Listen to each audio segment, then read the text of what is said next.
Hi and welcome back to Sage's Retreat. My name is Lee and with me as always is Nathan. Hello. Hiya, good to see you again. Well, I have seen you. I did Yeah. see you, didn't I, the other week, but yeah, nice to see you again, camera to camera. Yeah. Today we're in for a fresh start. We've been missing for a while. We're going to have a little discussion with you about what we're holding and our future holds. Words are difficult, and we're going to have a look at a little bit of news. But first of all, how do you like the new image? Everything. So we've got this. We're going for a wonderful new colour scheme. We wanted something a bit more. The red and black. I do like the red and black, but I thought, well, I'll have a little bit of a change. No series, no change in it. So 100%, 100%. So we're going for some retro text on the top. We've got our lovely video on the bottom, the side of our cassette, which I thought of once. I was like, oh my god, I've got to use it. I need to tell you that we are now on Apple Podcast. That's just literally just popped up on there as well on the bottom. I just see it in OBS, which we weren't on originally because it was, I'm not going to lie, it was sort of complicated and a little bit annoying. So I just left it out. But we're on there now. So if you got an iPhone or you listen on your iPad or whatever, you can search us up. Sages. It might just come for Sages Retreat and not the podcast. But either way, if you search it, it will come up. Yeah. Make sure you give us a 5-star rate and all. 100% and a nice review. Yeah. If you give some nice reviews, we might read them out. So exactly. So yeah, we're all over the place now. YouTube, Spotify, Google Podcasts, Apple. I mean, to be fair, other than the little ones that people have the niche apps that they use, we're on all the big ones, and I think everyone's got either Spotify or Google Podcasts, haven't they? So even if you've got Spotify, the free version, you can still listen to us on there. So yeah, Nathan, what's been happening? Well, we've had how many months has it been? Mid-January, weren't it? And it's the last one was kind of early January. Yeah. So we've had like 2-3 months solely planning and writing scripts and recording and coming up with new ideas to give you loads of extra content, so you can absorb even more of us. And we've decided to shake things up a little bit and have a little bit of a different schedule. Like you might already know that we release on a Thursday at 4:00 every episode, and we normally do like a mixture of episodes. Normally we've sprinkled in with news and stuff. So now we're going to be doing Thursday still, and we're going to be doing that Thursday. Will be every week, and it's going to be solely news, what we've been up to, what's coming out, what's been out, just as normal gist of what we normally do, the essence of what our podcast is. Yeah. So the weekly show is still going to be there, exactly like you just said. Films, games, any TV, any old news that's coming out, we'll try and push it over. Hopefully, try and find a bit of information that you've not heard of. Yeah. And because like you say, we'd sometimes not have it and we do something totally different. But we're looking for some consistency this year. This year is we're going for like a make or break year, really, aren't we? We're going to see what we can do, just roll with it. But the more interesting thing, now you can go more into this in a second, Nathan, but we did initially go, we'll do two episodes a week. But then we remembered that we've both got full-time jobs, and sometimes that's not possible. It can easily go 2 weeks and we not sort of speak to each other because because we're both very busy. Nathan's kind of like not 9 to 5, but you're like 6 till 3ish, aren't you? And I do different. I have a very non-organized shift pattern, which is fine because that's how I like to. I'm perfectly fine with that. I like my shifts, but it's a case of me going, Nathan, I'm free on this day, and often Nathan's like, no, that day I'm sleeping. That day I'm busy, and we can fit in that day, so we have to work our way around it, don't we? Yeah. We initially were going to go for 2, but we decided to go for, it'll be like 1 week news. So imagine you got a month. First week will be our normal news. The next week will be news and a specific special. Yes, and then it'll be news and then a specific special. And Nathan's going to tell you all about them now. Yeah. So we've got. Thursdays as good old news. Nothing's changing there. Maybe we'll fit some other fun games or something in. There's always room. There's always room for something to tag on the end, even if it's it will probably be like the odd tier maker here and there, or just something else fun that we come up with. Definitely. Yeah, and then we'll have what we incorporated before, but on a bigger scale. So we might have I don't know, like a back in time episodes where we've done them, or we've had part of them within an episode. They'll be their own episode now, so we'll have like the guests will get their own episode. The beer and band movies, I know that already did, but it'll be every other week, and it won't be consistently the same episodes in different ones. It'll be whatever order we choose. So, basically, yeah. So like we've already recorded it back in time, and I'll spoil it for you. It was 1990, and we're going to be doing it in. So each year it's going to be split into 4 for those 3 months. So it'll be the first quarter, second, third, and obviously nearer to Christmas. And the one that we've covered is January, February, and March, and thoroughly enjoyed going through that. It was a great episode to record, actually. I had fun uploading to YouTube because apparently a 14-second clip of Pretty Woman with music very much unhearable. You just couldn't even, is that a word, unhearable? Not discernible. Maybe that was the way I'm looking for. Can't hear this music.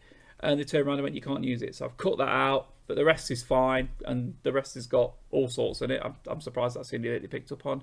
Like I say, it was a big chunk of back in time, and it was a more in-depth look at it because we're covering 3 months. We're really dipping into news and a lot of sort of like the music which was popular in that month, which is I enjoyed the music, I think, more than the films, to be honest with you. But yeah, what else have we got going on? Yeah, we like we were saying with back in time. Rather than getting a little snack of it, you get a full meal of it. So we go more in depth. Production value is a bit better, so you get like some clips and things spliced in, just all nice and new, and all nice and new and good. And then we've got like other episodes, like we said, beer and bad movies. I wanted to do a quiz. One where it's already planned out and ready to go. It'll probably come in a couple of months, but we'll be running like sort of quiz tournament with Lee and 2 of the guests, and then we'll see who the overall champion is. But I was thinking maybe doing the occasional live one and get a viewer participation, but you'd have to sign up to be in that one. But we'll mention that maybe on Endo's one later. So. Maybe Adam would like to join or something like that, and you could either quiz us or we'll quiz you, and we'll do something like that because we're actually wanting more viewer interaction because that helps us grow as a channel, get a bigger audience, more subscribers, more views, that sort of thing. So I mean, we've got a little group of people that communicate over who we love to talk to, and we kind of know, don't we? We know, and I don't want to say in real life, but we both know between us. We know them, don't we? Yeah. We're just looking for some chit chat. We're always monitor the Facebook. We're always keep an eye on the YouTube comments, and it's really fun to just have some interaction. And I've just realised something I've got. So you've got your beer and bad movies T-shirt there, which is fantastic. So I have a T-shirt for the new sort of logo, but I haven't told you about my cup. So I've also got a cup on here as well. Oh, that's actually, I think you can't see it on your video, but it's on OBS, it's the right way around. And Nathan, I've got you one as well, by the way. Oh, good. Cheers. I didn't tell you. I thought I'd show you first, but it's a good cup as well. You've ruined my surprise there. No, that was the surprise right there. And you know what? It's a perfect cup. I'm not going to lie. Not too big, not too small. Yeah. It sounds ridiculous, right? But some cups you hold them and you're like, what is this? A cup for a child? Or it's like, this is a giant cup. And Sports Direct. Yeah. You always know that the bottom third is going to be cold. Yeah. Because you kind of feel like you've had your fill and you just leave it and you go like, oh shit, my cup, my coffee or my tea or whatever, and it's just going cold. So, yeah. But yeah, good little, quite like it. Oh, and it's got so this is, if you're watching the video, so this is kind of our new kind of logo that we're going for. So what it is, it's an old school CRT TV with the wording going across it. We've got a fuzzy background, static, which you don't get anymore, do you? And we've got our VHS at the bottom here. And our colour scheme is on the reverse, which I don't think costs much more, like an extra £1 or something to do that, with our wording across the top. And I really like it. I wasn't sure whether to get it, which way to have it, but I can hold left or right with cups. So, cheers. We'll have to start selling them as merch, won't we? Get your pre-orders in now, ready. And we'll, tell you what, we'll have a competition when we'll give a free cup away. Yeah. I'll gladly supply a cup to some wonderful. Put your name on it just for a bit of fun. Yeah. So we've got loads of different specials coming up, like we said, every other week. And we want you to give us feedback on them. So if you like them, let us know. If you hate them, let us know. If you've watched them, just give us a comment saying, I've watched it, I agree. I don't even care. Yep. Just give something good. And we always comment back. Anytime anyone comments, we always give a comment back. We always give a like back. It's lovely cooperation, and it keeps us going. It's nice to know people are watching and people are following. But yeah, can you think of any other episodes that we've got on the back burner? I know we've got like as games ones, haven't we, and film reviews. So yeah, so we've got in our first sort of season, if you like, our first year, we cover a lot of consoles. So we'd had specific Mega Drive episodes, and we're going to be carrying those on, bringing them in. I mean, maybe one week we're bored, and instead of having just the news, you'll suddenly discover an extra episode thrown in, which is something that we're open to doing, but only if time permits. So one thing that we will be doing is I'm going to try not to say so much. I've noticed I do that quite a lot, which is terrible. I need to pause more. Pause. So I nearly said it again then because I was thinking about it. What am I doing in my life? We are going to be covering things like the 90s console war you've mentioned, Nathan. That's another thing that we need to bring up. We are going to be looking at what happened in the 80s because not everyone knows, but there was a massive console crash. The market was overwhelmed in the 80s. That'll be an interesting one. And just going from there, I hope we're fairly creative, so we'll come up with, once we've got one idea, we'll roll on to another one. We do it all the time. The amount of times we start off with one and we end up with 5, and then we can go, we can do it. We can do more with it. So yeah, that's about it really. It doesn't sound like much. Maybe it sounds like too much, but I think we can work it quite well, and I think it will keep us going. Definitely looking at getting some more of our more friends on and just sort of chatting. We can even cover. I'd love to do an episode on 80s action films because I know we're focusing a lot on sort of games, but of course we do cover a lot of films. There's also some film reviews we wanted to do. And not beer bad movies though. No. It might involve alcohol. It could be wine and winning films. No, that's rubbish. Red wine. Coffee and a coca. We'll call it that. Exactly. Yeah. We'll think of something. But I'd love to have an 80s action film because that was a massive genre in the 80s. 80s, early 90s. Action films were just like all over the place. Whether it was Chuck Norris, whether it was 90s pushing onto like Van Damme or all the rest of it, we can definitely do that. I think I'd I'm not going to say I'd nail that one, but I think I could definitely get my teeth into that one. I know a few people that'd like to join us for that. No? Yeah, definitely. Why not? We can even have a nice big 4. We could have a foursome. We could do that. We've done a threesome. We'll have a foursome. We need that on here because Google Meet, which we use for our video, what you can see now is all coming through Google Meet, which is a fantastic. It used to cost money for certain things, but it's free. Especially with the way the world's been in the last 2 years, they opened it up, and I believe it's going to be free forever, as far as I'm aware. Yeah. I don't think there's any limitations on it. So whether people use it for this, which I know a lot of podcasters do, or whether you just want to chat to your grandma, you can do it like that as well. Moving on, I guess, to a little bit of news, nothing much, and I'm going to speak about something that we're doing next week, because this podcast is a super quick one. But tell me, I've heard that there's a new game out that I'm interested in, but I'm never going to buy. Unless it's like a tenner, which, give it a year, you never know. Because the more popular a game is, you often find that they do have these little sales, don't they? Tell me all about this ring of yours.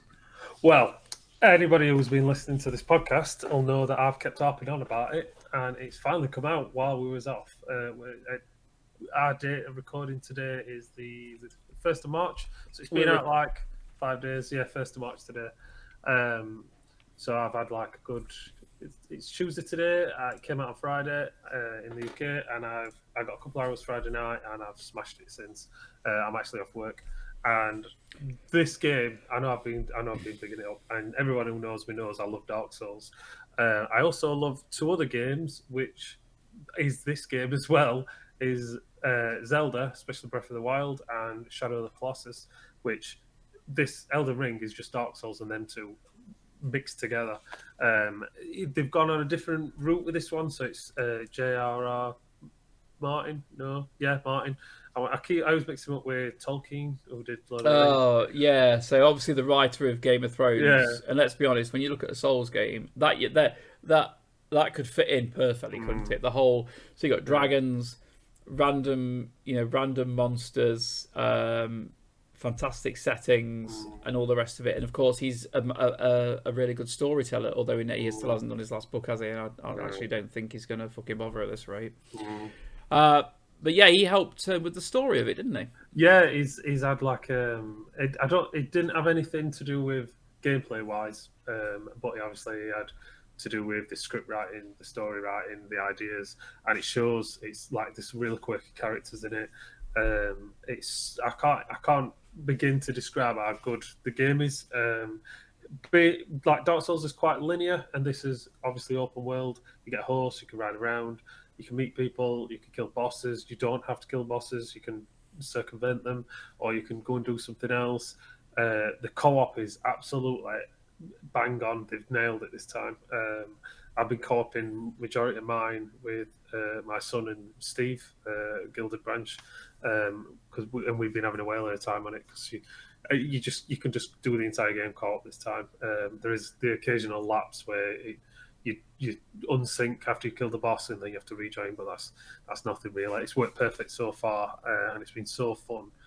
And the game is supposed to be a Souls game for non-Souls players. I've heard it mentioned a couple of times. Will you stop trying to sell it to me? It's one of them games where it's made for newcomers. It's made for people that haven't played Dark Souls before, and people that have played it before. So you're grabbing those new people, I've seen lots and lots of reviews from, especially Steam reviews from people that never played Elden Ring, any Souls game. Can I be He-Man?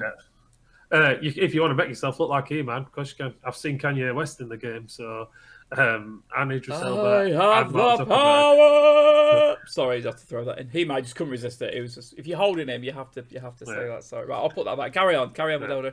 So Elden Ring. It's nearly fell off Battlecat. Get back on. Battlecat, help! There we go, sorted. They've touted it as a masterpiece. It's coming out 10 out of 10 everywhere.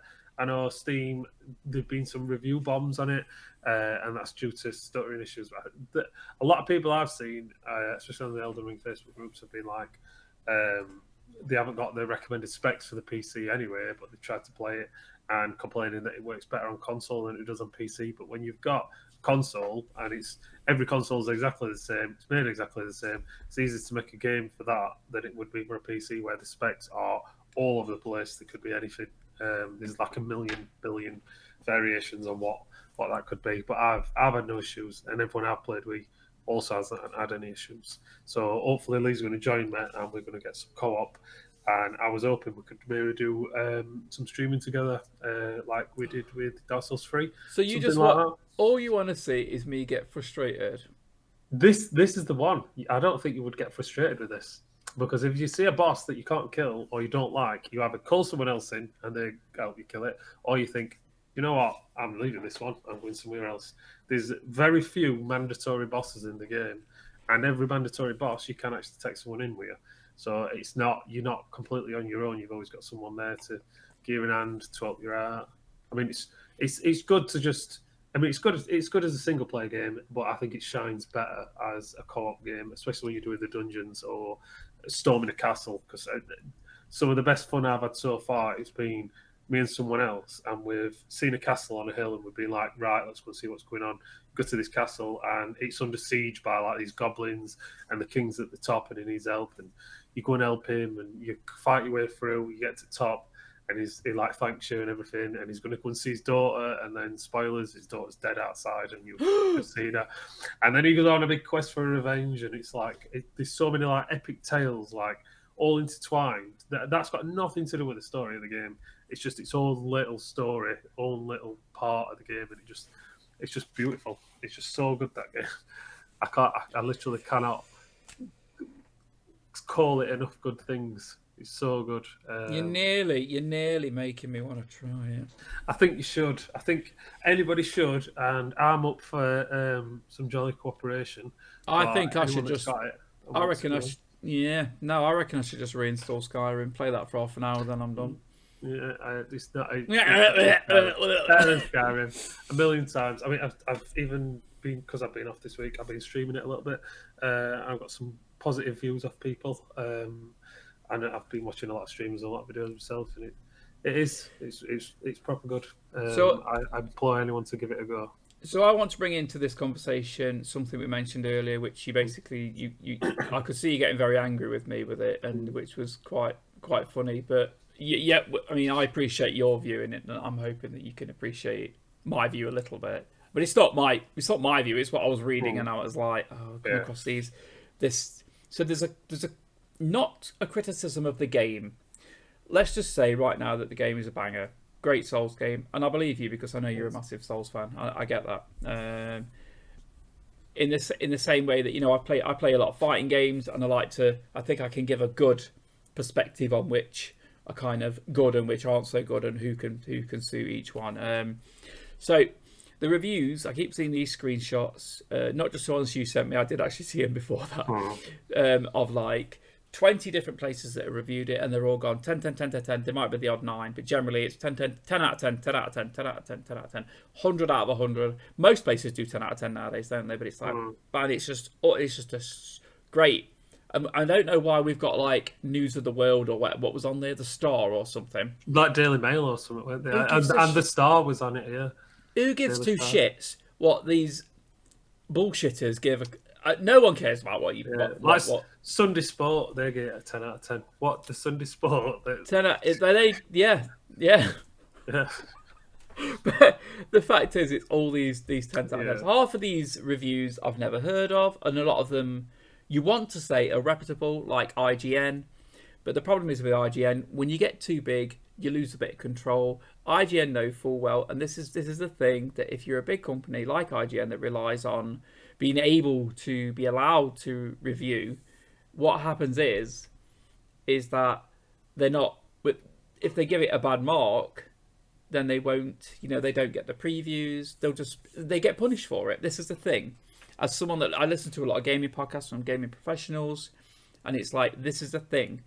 Small independents can get away with it, but when you get a bit bigger, it's like, it will give you this review copy, but make sure you don't give us a shitty mark. This is a thing that happens. We know this. We're not when it comes to big corporate, when it comes to capitalism, it leaks into the gaming world, especially with reviews, and this is what happens. So my issue, well, the issue that's been brought up is that all these reviews, and let's say nearly all these reviews are, now bear with me, I know you feel free to say your bit in a second, but so the game's being reviewed by, let's say you've got a team of 10 that are reviewing games. They'll go, who's the biggest Souls fan? Who's going to take this game home, and who's going to give 100 hours into it before we even do a review? And there's one idiot who's going, me, I'll do it. Not idiot, that's rude. There's one person that's going to go, I'll do it. Knowing full well that this guy is probably going to give it a high mark because it's a new Souls game and they're a massive Souls fan. And they reckon that it's creating a sort of false image of the game if you're not a big Souls fan. So like, maybe not myself because I've experienced Souls games, but imagine you're really into like Skyrim or that open world Zelda game that there is. What's it called again? Breath of the Wild. So these big games, and you're looking at it, someone's going, it's an open world. It does look beautiful as well, I'll give it that. Then the bosses look fantastic. There was one dude who's like, oh, it says there's a dragon nearby. Massive dragon, just like, just lands on top of him and he shits himself and he dies. That was I saw that on TikTok. Hilarious. So my point is that it's going to make non-fans or people that will not enjoy it waste their money on it. Maybe it's their own fault for not digging too much into it, but I would love to see a balance. So I would like to see reviews from people like myself who aren't massive fans but will give it a go and give our opinion and sort of go, we've had Souls fans play this, and they say it's a 10 out of 10. And as a Souls fan, you can go, well, fantastic. I'm gonna throw money at that, and I'm gonna buy it, and that would actually make 100. That would make sense. But if you're not a big Souls fan, it would be nice, because if I played it and I went, you know what, I'm not a Souls fan, but you know what, I'm really enjoying this, and I've realised that actually it's not linear, and you can go around. I can think to myself, I'll leave that boss for the moment, because I know my mate Nathan's playing it. What I'm going to do is, when we've got some time, once a week when we've got 5 minutes that crosses over, I'm going to bring him in and we can fight together. And I think that would be beneficial. Do you somewhat agree in any way with that? No, I think I'm on the other side of. In this day and age, like we said, there's that many like media outlets. You can go anywhere and you can find. I don't buy anything based on other people's views anyway. I always look myself, and I think a lot of people do, especially in the internet age of people. And it's like, if you wanted someone reviewing something, I think you'd want someone that knows what they're looking at to review it. It's like, if I wanted a pair of shoes, I'd go to the man with the shoe collection rather than to the man with no feet, because the man with shoes, he's going to know. You've gone slightly too far with no feet. Yeah, that's you mean the guy that only ever has one pair of shoes? And no, he knows what shoes are. He doesn't wear them himself because he hasn't got the feet, but he knows what they are, and it'd be like sort of doing that. I think when it comes to this, it's like with any game, obviously they're going to get the Dark Souls person to do it, or they're going to get the FIFA person to do it, because they want them to review it, because they know what they're looking at, they know what they're working with. So it's like, I think if someone wasted the money on it and they didn't know what a Dark Souls game were, even though this one is quite accessible for non-Dark Souls fans, I think, and they felt as though they wasted the money, I think they should feel stupid for it. I think this. Yeah, sorry to interrupt. I feel like this game does kind of it reaches a bit further in a sense of with the open world. I think you're going to pull in some Skyrim players, those sort of players. I think some of them might come in and regret it. Well, it's said that the difficulties. There's not an easy mode, because I know a lot of people want easy mode on stuff now. It's more accessible. Is sort of put down the difficulty. The challenge is still there. Some of the bosses are really challenging, but if you were just wanting to play, I mean, you don't necessarily have to kill the bosses anyway. But it's a more broader game. He's said that himself. That Miyazaki, who makes Dark Souls, the From Software top guy. Yeah. That he wanted to be more accessible and more inclusive while being faithful to fans, so they have got that challenge. So they are marketing it as that. That's why there's been a lot of new people like joining Souls groups and stuff on Facebook. So they want them in. I like it. See, I'm not disagreeing or agreeing with you.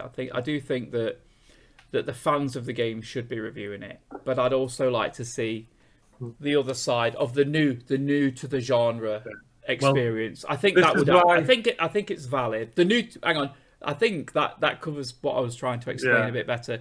I'd like to see some reviews from the new to the experience perspective, and I think maybe it might even benefit the game. I think it sounds like to me like you're talking yourself into buying it, and you want to do a review on it. Because I think that's what needs to happen. You need to put your money where your mouth is. You need, or where your PayPal account is on CD keys, and you need to buy it, and then you need to review it for this channel. And as a new player, well, anyone that wants to know what I'm like at Souls games, get on YouTube on our channel and go and find what I did with Dark Souls 3 and the first boss that you come across. That's all I'm saying, because it took me 36. I think it was something like 36 times to beat him. And I nearly uninstalled that game. Yep. Let's see how much it is on CD keys. We shouldn't really advocate too much on CD keys, should we? Because people think it's a bit dodgy. But £35. Yeah, which is £50 normally. So it's a good saving for anyone that's struggling a bit. Wait, Deluxe Edition 46. What do you get with the Deluxe? Do you know? Nothing. Don't get it. Everyone's complaining about it. Oh, is it one of them? You get a sword you can use once and a hat. No, you don't even get that. You get like a soundtrack or something. You know, fuck off. Really? And like a digital art book. It's not worth it at all. just go for the same. So I think bonus DLC, right? It should be more. It should be like a load of imagine. So you get the full game for like 35 quid, but for an extra tenner, you get. And I'm like, there needs to be a chunk, doesn't it? I want a soundtrack. I want digital art books. I want a couple of different outfits. I want weapons that don't give you an advantage, but maybe some really cool weapon skins, or a weapon that's really good at upgrading, or something that will keep you going for the first hour or two, maybe. Yeah. I want a bonus content. I want extra areas I can go in. I want something more than this looks nice, and then you end up finding a hat that's cooler and you wear that instead. Yeah.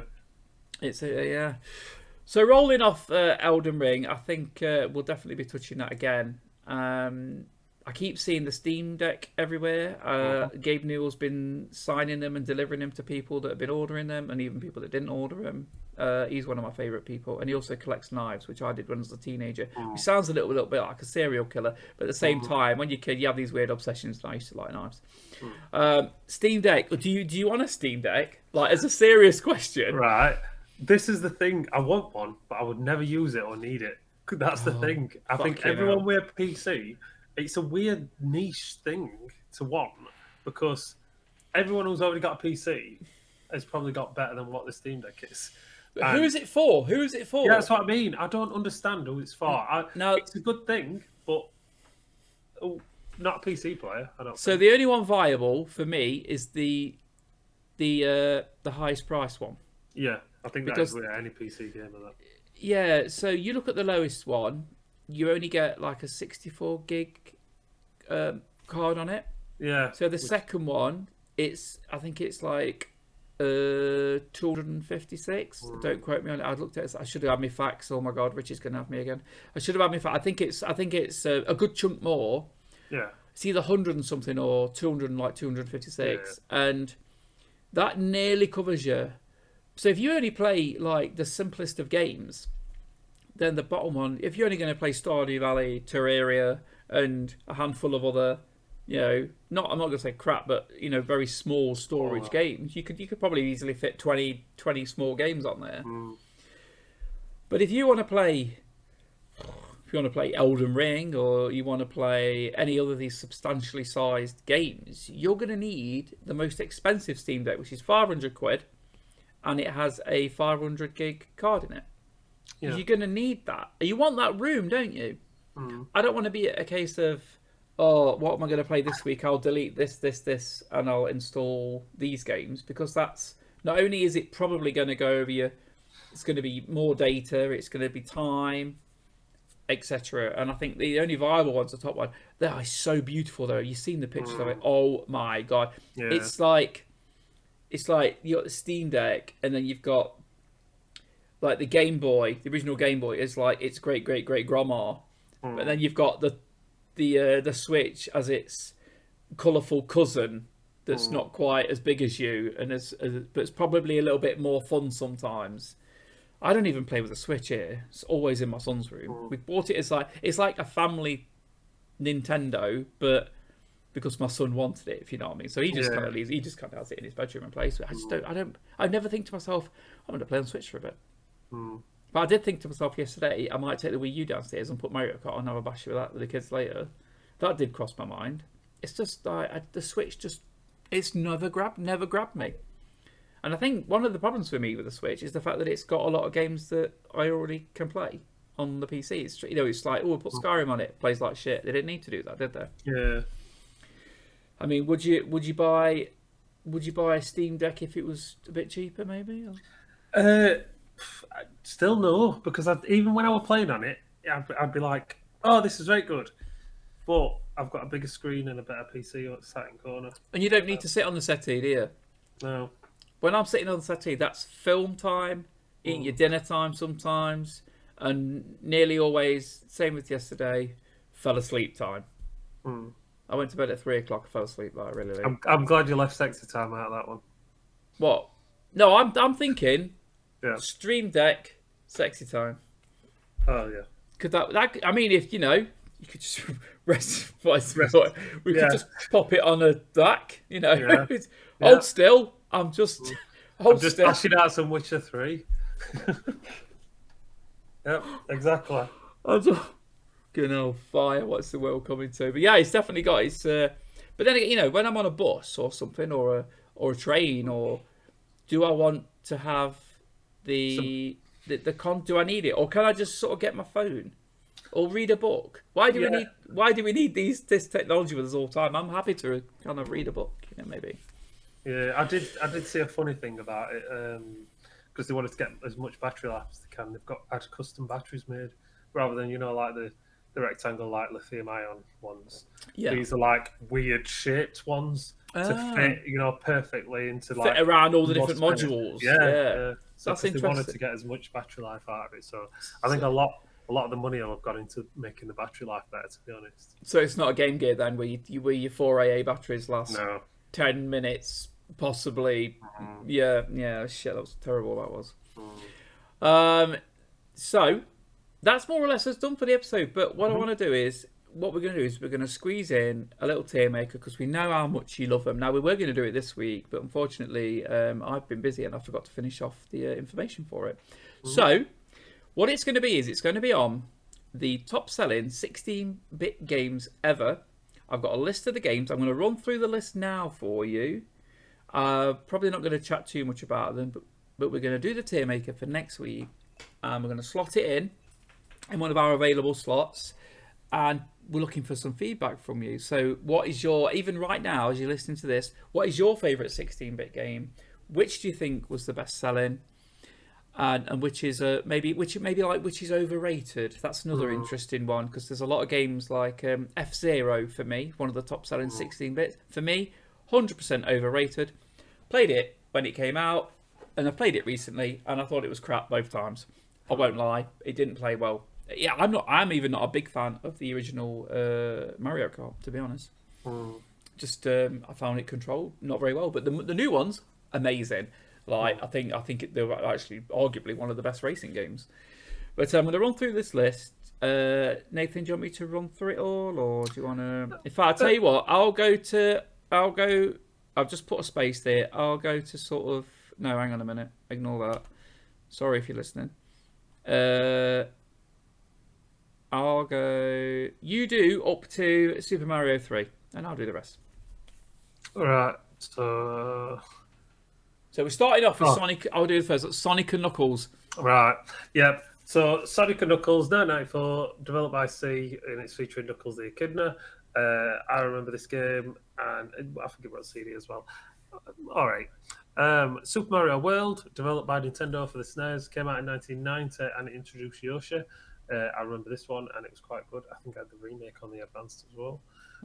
Super Mario Kart, least favourite, as I just said, especially the original. Well, no, remember this was like I say, this was it was a very good game, but I just found it more playable on the later systems. Yeah. Well, this one's the SNES version. Let's play favourite character, and I'm remembering it now, and to be honest, I think it looked a bit shit as well. I don't think it was the best. Rainbow Road was awful. Yeah. And it wasn't hard because it was always a really hard track. No, it's hard because it's crap to look at. Yeah, it's hard to look at. You have to... Yeah, like, you have to guess whether you're going left or right on that one. Yeah. Then we've got Donkey Kong Country. I remember playing this one, and this was a good one because it would develop Can you remember when it first came out? Just the actual, because the way that I think they did they do like a claymation capture on it for the? It was something like that. It was something different because it was so smooth. It was when it came out. I remember thinking this is one of the most beautiful games I've ever seen. Yeah, even if it is a big monkey lolloping through the jungle. Yep. And then we've got Super Metroid, and one of my favourite gaming types, Metroidvania, developed by and published by Nintendo in 1994. This is third installment series, and then we've got Legend of Zelda: Link to the Past. This is obviously Nintendo, and this was 1991. Both of them really good games, especially the Zelda one. And I think no, it's not that one. It's Zelda's Awakening. I'm thinking of. It's not the remake one. Link to the Past is really good. I owned this one as this was the first game that I emulated, and I emulated on a right old PC in the end of the 90s. But yeah, that is some decent ones in there. What you got, Lee? So hang on, where did you just stop? Super Mario 3 we've got up to. Right, so Chrono Trigger. You do Chrono Trigger. Yep, we've got Chrono Trigger, and this I played the PlayStation version, which is the better version because you got FMVs and a little bit more polish to it. Ooh. This is this is even now it's still a really good game. I think you can get it on Steam at the minute, and don't just emulate it because the Which you Steam don't version's don't like get it more on Steam. yeah, do not get it on Steam. It's like some crappy mobile port. They didn't even bother Oh. doing it properly or all. So just ignore the Steam version. Just emulate it. It'll take 2 seconds to emulate. This is like Final Fantasy VII worthy, adjacent to that with how good Chrono Trigger is. Okay. Sort of like a going back in time, playing the same game, but like through the different ages with different characters. So good. Go and give it a go because I cannot praise it enough. Sounds really interesting, actually. It is a good one. So I'm going to go through a few of the ones. Street Fighter 2, arguably one of the best 16-bit games ever created, and arguably one of the best fighting games ever created. For me, more playable than the Mortal Kombats, but at the same time, not as fun to look at because there was blood and guts and ripping spines out. You know, Well, you could beat cars up. Where else can you beat a car up? any council estate, really, can't you? You just go for it. So Street Fighter 2, the original one would have the array of those first characters. Remember the original ones, Ken, Ryu, you've got Chun-Li, Blanca and all the rest of it. And then, of course, they added on the bosses, and then it was the Super Edition, which was still 16-bit. They kept just smashing them out, they did. F-Zero, mentioned this earlier, futuristic racing game. Not a million miles away from Mario Kart, but not fun. Sonic 2, possibly my favourite game ever made. It is iconic in itself, better than Sonic 1 in every single way. Music, playability, fantastic game. Tetris, we all know Tetris, little blocks falling down, reorganise them, and only the super nerdy of nerdiest were good at that game. Well, you can be good at it, but I'm on about good. Final Fantasy 6 was this one? Yep. Did you say you played this one? You know this? Yeah, it's actually just come out on Steam. I got an email about it like a week or so ago. They've done like a pixel remaster it. That people say it's not my favorite one. People say this is the best Final Fantasy. I didn't. I played it after all the other ones. I played this because I missed this one out when it came around the first time. But people do tout this as the best one. I think this might be high on tier list if we get a lot of viewer participation. Okay. We've got certain people in our little group that will enjoy this one a lot. Steve. Yeah, Steve. Yeah, Steve. Right. Okay. Of course. Yep. Rolling on to Street Fighter 2 Turbo, adding extra characters. And being faster, because the original Street Fighter 2, as much as it was a great game, was kind of slow. So it first came out in the arcades. They sped it up, brought it over to console. It was the Championship Edition on the Mega Drive was ridiculously quick to the point where it was unplayable. And I'm all for having new versions of games, but it was sort of well, you just didn't have it on full speed. You'd up the speed a bit, but only until you were comfortable with it. Rolling on to the Super Mario RPG, which you said you knew a little bit about. Is it that weird one where it's kind of weirdly flat looking, or is it something different? Or was that Paper Mario? Oh, I think that was Paper Mario, wasn't it? Yeah, it's like asymmetric. I can't remember. This is like the predecessor to Paper Mario. Right. Do you remember it at all? Like playing? Have you ever played it? I've never played it. I've always wanted to because it's got this weird, like, sort of. It looks a bit like claymation as well, sort of old styley weirdness graphics. But it's supposed to be like one of the best games ever made. Maybe we've got some people that's actually played it. I think it was quite a niche one at the time. I didn't hear about it till like 10 years ago or something, 15 years ago. I never heard of it as a child. Sorry to interrupt. It is isometric. It is that one we're thinking. Yeah. Just had a little look. What is this? Interesting. And the last game, the last game we've got on here is another favourite game. Every time there's a 16-bit list, it's always like me going, "Oh, this is a favourite game of mine." I do it all the time. Mortal Kombat 2. I love Mortal Kombat 1. I thought it was a fantastic game, but Mortal Kombat 2, in the same way that Sonic 2 brought so many improvements. So did Mortal Kombat 2. The new character roster was interesting. The moves were improved.